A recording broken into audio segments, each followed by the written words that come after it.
Hello बच्चों, कैसे हैं आप सब। आशा है आप सभी अपने घरों में स्वस्थ एवं सुरक्षित होंगे। आज मैं आपके सामने कक्षा 7 और 8 का विज्ञान एवं प्रौद्योगिकी प्रथम अध्याय के बारे में चर्चा करने के लिए उपस्थित हुआ हूं।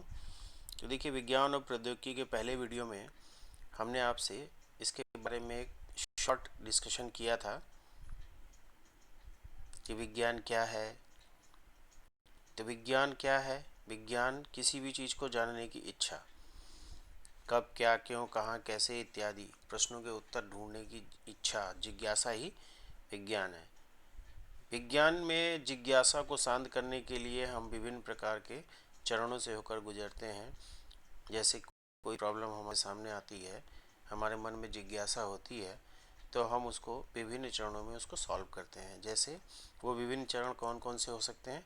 समस्या, परिकल्पना, फिर परीक्षण, फिर निरीक्षण, अभिलेखन और अंत में रिजल्ट। और रिजल्ट में हम ये फाइनलाइज करते हैं कि कोई भी घटना ऐसे क्यों हो रही है, कहाँ हो रही, कैसे हो रही है। इन प्रश्नों का उत्तर हम उसमें ढूंढते हैं। चलिए, प्रौद्योगिकी, ये हम लोगों ने पिछले वीडियो में डिस्कस किया हुआ है।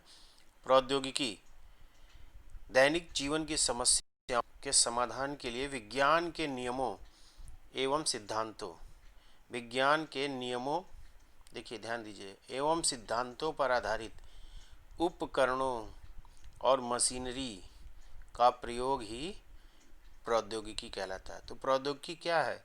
अपने जीवन की समस्याओं को हल करने के लिए हम जिन उपकरणों और मशीनरीज का यूज़ करते हैं, जो किसी न किसी वैज्ञानिक नियम पर आधारित होती है, प्रौद्योगिकी कहलाती है। जैसे मोबाइल है, मेट्रो ट्रेन है, कंप्यूटर है इत्यादि। विज्ञान के विभिन्न क्षेत्र एवं प्रौद्योगिकी के बारे में हम लोग एक एक करके डिस्कस करेंगे। देखिए, सबसे पहले कि विज्ञान के कौन कौन से क्षेत्र हैं। विज्ञान के विभिन्न क्षेत्रों को देखिए। पहला देखिए, कृषि, कृषि क्षेत्र यानी खेती बाड़ी से संबंधित। दूसरा मेडिकल, दवा और दवा से संबंधित उपकरणों के बारे में जानकारी। उद्योग धंधे, विभिन्न प्रकार के उद्योग धंधों की जानकारी, जैसे मुर्गी पालन, मत्स्य पालन। रक्षा यानी सुरक्षा, देश की सुरक्षा, डिफेंस से संबंधित विज्ञान के क्षेत्र क्या क्या है, कौन कौन सी उपलब्धियां उसमें हैं, कौन कौन सी उपकरण मशीनरीज का यूज किया जाता है देश को सुरक्षित करने के लिए। अंतरिक्ष, विज्ञान का अगला क्षेत्र क्या है? अंतरिक्ष। तो अंतरिक्ष के बारे में जानकारी, अंतरिक्ष में क्या क्या चीज़ें, क्या क्या जानकारियाँ हमने हासिल की हैं, कौन कौन लोग अंतरिक्ष गए हैं। तो इन छोटे छोटे पॉइंट्स को हम लोग इसमें डिस्कस करेंगे। देखिए, विज्ञान का और स्कोप या क्षेत्र क्या है? ऊर्जा। ऊर्जा के क्षेत्र में विज्ञान का क्या योगदान है? आवागमन के क्षेत्र में विज्ञान का क्या योगदान है? मनोरंजन के क्षेत्र में विज्ञान का क्या योगदान है? ऊर्जा, आवागमन, मनोरंजन, और आजकल विशेष रूप से जिसके माध्यम से हम आपको पढ़ा भी रहे हैं, ऑनलाइन क्लासेस, इसको हम इस पर्टिकुलर किस नाम से जानते हैं? डिजिटल क्लास या डिजिटल इंडिया। तो डिजिटल इंडिया में क्या है? सारी चीज़ें हम अब मोबाइल और लैपटॉप और कंप्यूटर के माध्यम से पढ़ रहे हैं, समझ रहे हैं, कर रहे हैं, यानी अपनी लाइफ स्टाइल को आसान बना रहे हैं। तो डिजिटल इंडिया पे हम लोग डिस्कस करेंगे। कृषि की क्रांतियाँ, कृषि से संबंधित कौन कौन सी क्रांतियाँ हुई थी उसके बारे में चर्चा करेंगे। शिक्षा यानी एजुकेशन, शिक्षा से संबंधित विज्ञान में क्या क्या योगदान है उसके बारे में चर्चा करेंगे। तो देखिए, सबसे पहला संचार, संचार के क्षेत्र में प्रौद्योगिकी। संचार के क्षेत्र में प्रौद्योगिकी यानी संचार की प्रौद्योगिकी। संचार का मतलब क्या होता है? अपनी बातों को एक जगह से दूसरी जगह किन किन माध्यम से हम पहुंचा सकते हैं, और उसमें किस किस तकनीकी का प्रयोग करते हैं, मशीनरीज का प्रयोग करते हैं, उपकरणों का प्रयोग करते हैं, वो कहलाता है संचार की प्रौद्योगिकी। तो देखिए, उसमें टेलीफोन का यूज़ करते हैं आप, अब कम हो गया है, अब उसकी जगह आप क्या यूज़ करते हैं? स्मार्टफोन। सबके पास स्मार्टफोन है, हर बड़े के पास, हर नौजवानों के पास, हर आदमी स्मार्टफोन से काम कर रहा है और अपनी लाइफ स्टाइल को इजी बना रहा है। कंप्यूटर, कंप्यूटर पे काम कर रहे हैं। टेलीविज़न, टेलीविज़न के माध्यम से में भी अपनी बातों को दूसरों के समक्ष रख सकते हैं। इंटरनेट, इंटरनेट के माध्यम से भी हम संचार की सुविधा प्राप्त कर सकते हैं। ईमेल के माध्यम से अब चिट्ठी लिखना बहुत आसान हो गया है। आप किसी को चिट्ठी लिखना चाहते हैं तो उसकी मेल आईडी पर ईमेल कर दीजिए। ईमेल करने से क्या होगा, जो आप कहना चाहते हैं वो एक चिट्ठी के रूप में उसको बता देंगे। मोबाइल में देखिए इस समय 3G, 4G और अब 5G मोबाइल सर्विस आने वाली है, जो आपकी संचार की सुविधा को और बढ़ा देगा और आसानी से आप अपने कार्यों को कर सकेंगे। ICT, information and communication technology, सूचना एवं संचार तकनीकी, इसका प्रयोग आजकल ऑनलाइन क्लासेस या ऑनलाइन एजुकेशन के लिए बहुत ज़्यादा किया जा रहा है। तो ये सभी चीज़ें क्या है, ये सारे पॉइंट्स क्या हैं आपके संचार के माध्यम यानी संचार की प्रौद्योगिकी। संचार में कौन कौन से उपकरणों व मशीनरी का उपयोग किया जाता है। दूसरा देखिए कृषि, कृषि में प्रौद्योगिकी, कृषि में कौन कौन सी मशीनरी या टेक्नोलॉजी का यूज़ किया जाता है, उपकरणों का प्रयोग किया जाता है। खेती में तो चूँकि हम सभी लोग इससे संबंधित हैं, खेती से संबंधित हैं, तो अच्छी तरह जानते हैं कि खेती में ट्रैक्टर ट्राली का इस्तेमाल बहुत ज़्यादा किया जाता है। खेत जोतने के लिए, फसल उगाने के लिए कंपाइन का प्रयोग किया जाता है, फसलों को काटने के लिए थ्रेसर का प्रयोग किया जाता है, भूसे को अलग करने के लिए उन्नत बीजों और कीटनाशकों का प्रयोग किया जाता है ताकि अच्छी से अच्छी फसल मिल सके। रासायनिक खाद का प्रयोग किया जाता है, रासायनिक खाद जिसके कारण हमारी जो फसल हो वो अच्छी हो सके। ट्यूबवेल का यूज़ किया जाता है पानी की कमी को पूरा करने के लिए, कि पानी कम ना होने पाए फसलों में, इसके लिए हम लोग ट्यूबवेल का यूज़ करते हैं। बहुत सी जगहों पर नहरें हैं, नहरों के द्वारा हम पानी लेकर खेतों की सिंचाई करते हैं। तो ये सभी कृषि से संबंधित तकनीकियाँ हैं, उपकरण हैं, मशीनरीज़ हैं, जिनका प्रयोग हम खेती को अच्छे से अच्छा करने के लिए करते हैं। ठीक है, तो अब अगला देखिए, दवा क्षेत्र में प्रौद्योगिकी यानी मेडिसिन के क्षेत्र में किन किन मशीनरीज़ का, उपकरणों का, साधनों का प्रयोग हम करते हैं। तो देखिए इसमें नंबर 1 पे देखिए अल्ट्रासाउंड मैंने दिया हुआ है। अल्ट्रासाउंड, अल्ट्रासाउंड का प्रयोग हम लोग किस लिए करते हैं, जैसे माँ के गर्भ में अगर हमें बच्चे का पता करना होता है कि बच्चा लड़का है या लड़की है, तो इसके लिए लोग क्या करते हैं, अल्ट्रासाउंड कराते हैं। ठीक है, लेकिन ये क्या है, गलत है। गर्भ में बच्चे का पता लगाना गलत होता है, इसलिए इसको नॉर्मली डॉक्टर्स अलाउ नहीं करते हैं, ना ही वो इसकी कोशिश करते हैं पता लगाने की, क्योंकि बेटा और बेटी दोनों एक समान है। तो ध्यान रखिए इस चीज़ का, अल्ट्रासाउंड का प्रयोग किस लिए किया जाता है, गर्भ में बच्चे का लिंग का निर्धारण करने के लिए। दूसरा देखिए एक्सरे, एक्सरे आप सबने सुना होगा एक्सरे नाम, कि अब रमेश का हड्डी टूटल रहा तो एक्सरे करौले रहा। तो एक्सरे का मतलब क्या हुआ कि एक्सरे में हड्डियों की टूट फूट की जांच के लिए, हड्डियों की टूट फूट की जांच के लिए क्या कराते हैं, एक्सरे। देखिए स्कैनर, तीसरी तकनीकी या मशीनरी स्कैनर, मस्तिष्क से संबंधित जांचों के लिए स्कैनर का प्रयोग किया जाता है। एंडोस्कोपी, एंडोस्कोपी शरीर के आंतरिक भागों की जांच के लिए एंडोस्कोपी का प्रयोग किया जाता है। डायलिसिस, रक्त के शुद्धिकरण के लिए, किडनी के शुद्धिकरण के लिए, प्यूरिफिकेशन के लिए डायलिसिस का यूज़ किया जाता है। एमआरआई, एमआरआई ये एक ऐसी तकनीकी है जिसका पूरा नाम क्या है, मैग्नेटिक रेजोनेंस, और I for magnetic resonance, MRI magnetic resonance imaging, yes, क्या कहते हैं इसको, मैग्नेटिक रेजोनेंस इमेजिंग।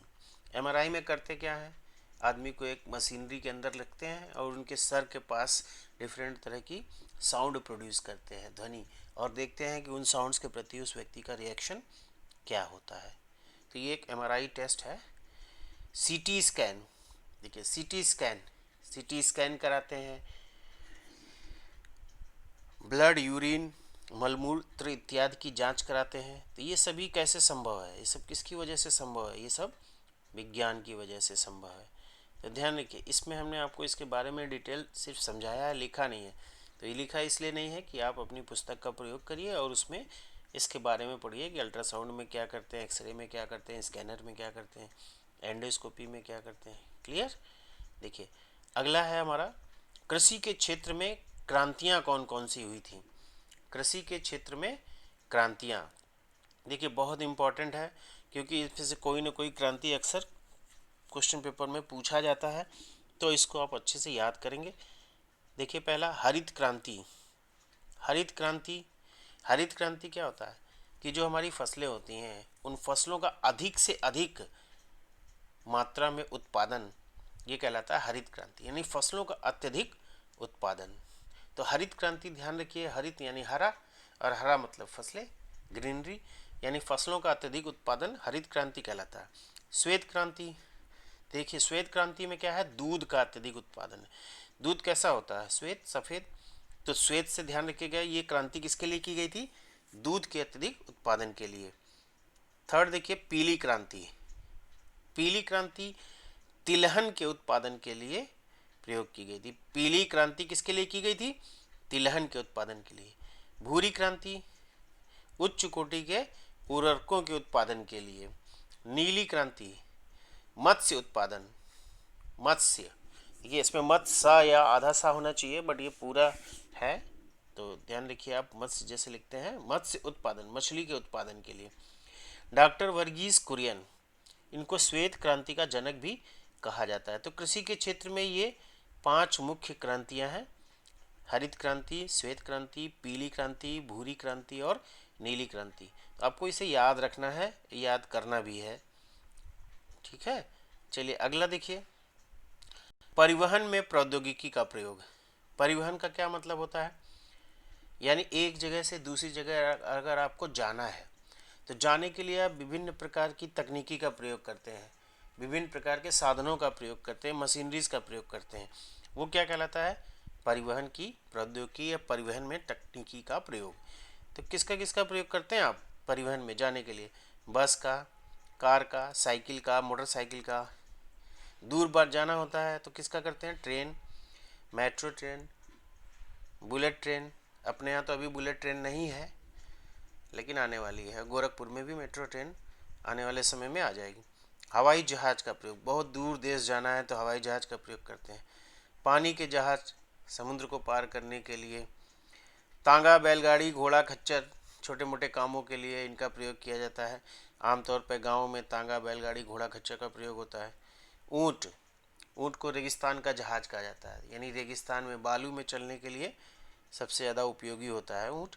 तो ऊँट को भी एक जगह से दूसरी जगह जाने के लिए इस्तेमाल किया जाता है। तो ये सभी क्या हैं, ये सभी हमारे परिवहन की तकनीकी हैं या परिवहन से संबंधित साधन हैं। क्लियर। चलिए आगे देखते हैं, अंतरिक्ष के क्षेत्र में प्रौद्योगिकी, ये भी one of the important topic है। अंतरिक्ष के क्षेत्र में प्रौद्योगिकी, यानी अंतरिक्ष के क्षेत्र में हम किन किन तकनीकी का प्रयोग करते हैं, मशीनरीज का प्रयोग करते हैं। तो देखिए अंतरिक्ष से का वर्ड आते ही आपके दिमाग में आ जाता होगा, कल्पना चावला और राकेश शर्मा का नाम, के अंतरिक्ष में गए थे और वहाँ से खोजबीन करके फोटोग्राफ्स ले लाए थे।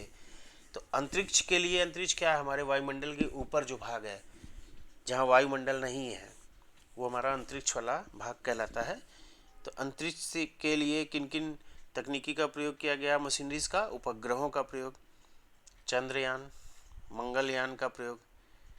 आपने एक मिशन मंगल मूवी भी आई थी, देखी होगी अक्षय कुमार की, तो वो इसी पर आधारित थी। अच्छा आगे देखिए, इससे संबंधित कुछ संस्थान हैं जो अंतरिक्ष से संबंधित कार्यों को प्रतिपादित करते हैं या सुचारू रूप से करते हैं। तो इसमें पहला नाम आता है इसरो। इसरो देखिए, इंडियन स्पेस रिसर्च ऑर्गेनाइजेशन, आपको इस टर्म को याद रखना है, इसरो, ISRO। दूसरा देखिए इनसैट, इनसैट का फुल फॉर्म क्या है, Indian national satellite Indian national satellite, clear. IRS, Indian remote sensing satellite.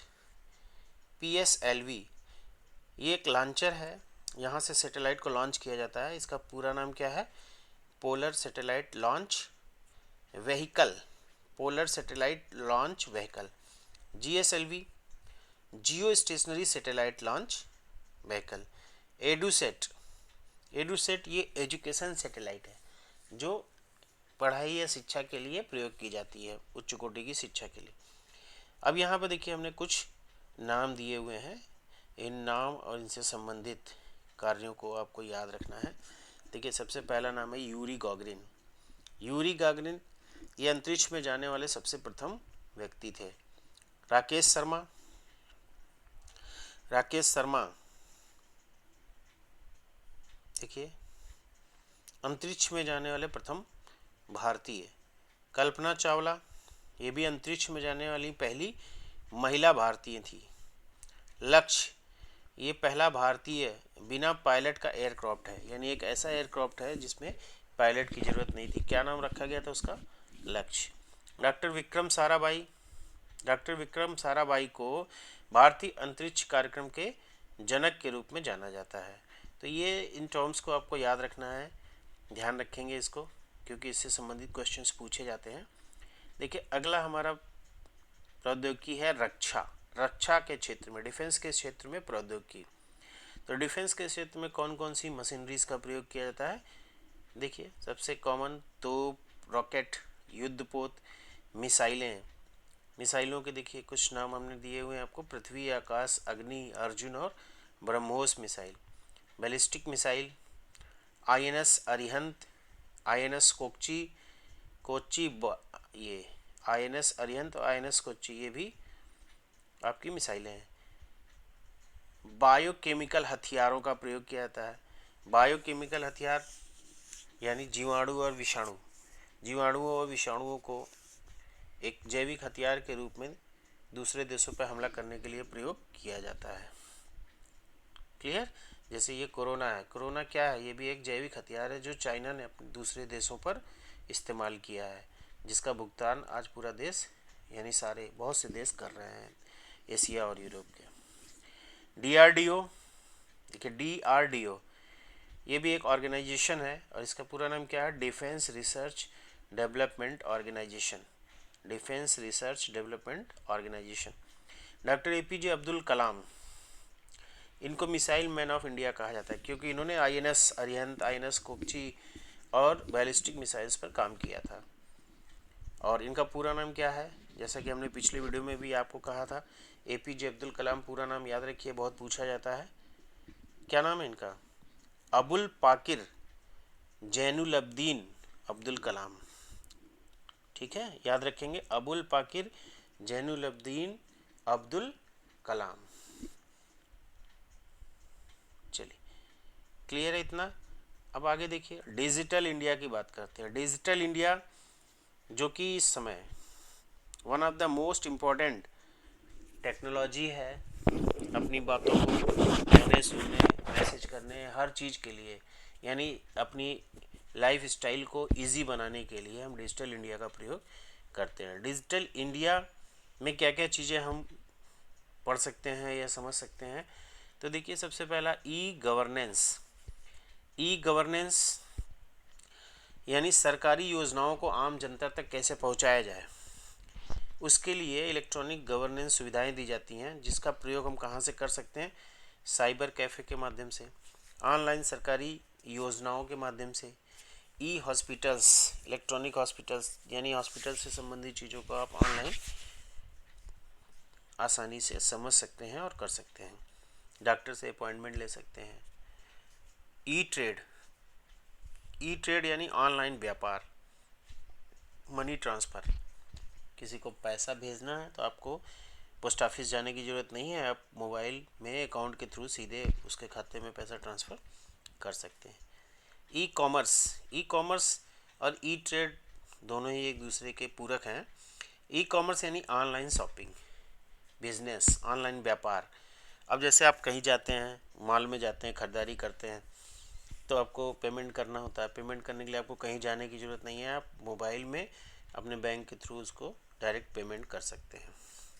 E commerce कंपनियाँ, ई कॉमर्स कंपनियाँ वे कंपनियाँ हैं जो किसी भी प्रोडक्ट को ख़रीदने और बेचने के लिए आपको सुविधाएं प्रदान करती हैं। जैसे इन ई कॉमर्स कंपनियों में कौन कौन सी कंपनियां मेन रूप से इस समय बहुत ज़्यादा सक्सेस हैं? एक तो फ्लिपकार्ट हो गई, दूसरा अमेज़ॉन हो गया, स्नैपडील। तो फ्लिपकार्ट अमेज़ॉन का नाम आप सभी ने सुना होगा, और जिसका लोगो मैंने नीचे दिया हुआ है, देखिए, अमेज़ॉन और फ्लिपकार्ट का। तो ध्यान रखिए, इनके थ्रू आप सामान खरीदते भी होंगे, आपने देखा होगा आपके घरों में बड़े लोग स्नैपडील से मंगाया है, फ्लिपकार्ट से मंगाया कहते होंगे, या अमेज़ॉन से मंगाया है। तो होता क्या, आपको मार्केट में डायरेक्ट आप अपने प्रोडक्ट को या अपने सामान को ले सकते हैं और व्यापारी अपने सामान को बेच सकते हैं। इसमें मीडिएटर का काम ख़त्म हो जाता है, इसलिए जो प्रोडक्ट्स हैं वो आपको सस्ते भी मिलते हैं। नेक्स्ट देखिए, स्वैप कार्ड मशीन है। स्वैप कार्ड मशीन क्या है? कहीं आप गए, आपने शॉपिंग की, कपड़ा ख़रीदा, ज्वेलरी खरीदी, आपके पास पेमेंट नहीं है, लेकिन आपके पास क्रेडिट कार्ड है, पेपर मनी है, तो आपने क्या किया, क्रेडिट कार्ड से मशीन में स्वैप कर दिया, पेमेंट उनके खाते में चला गया।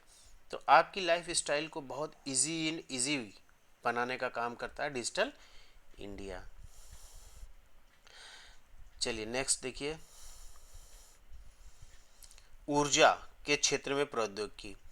ऊर्जा के क्षेत्र में प्रौद्योगिकी, देखिए, ऊर्जा को हम दो रूपों में प्रस्तुत करते हैं या देख सकते हैं। एक तो है नवीकरणीय ऊर्जा। नवीकरणीय ऊर्जा का मतलब होता है जिस ऊर्जा को हम पुनः प्राप्त कर सकते हैं, वो कहलाती है नवीकरणीय ऊर्जा।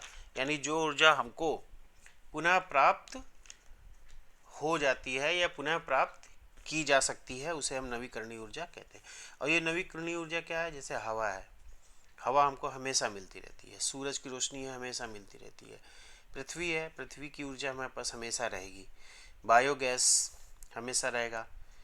जल भी हमेशा रहेगा, क्योंकि अगर जल नहीं रहा तो जीवन ऑटोमेटिक ख़त्म हो जाएगा।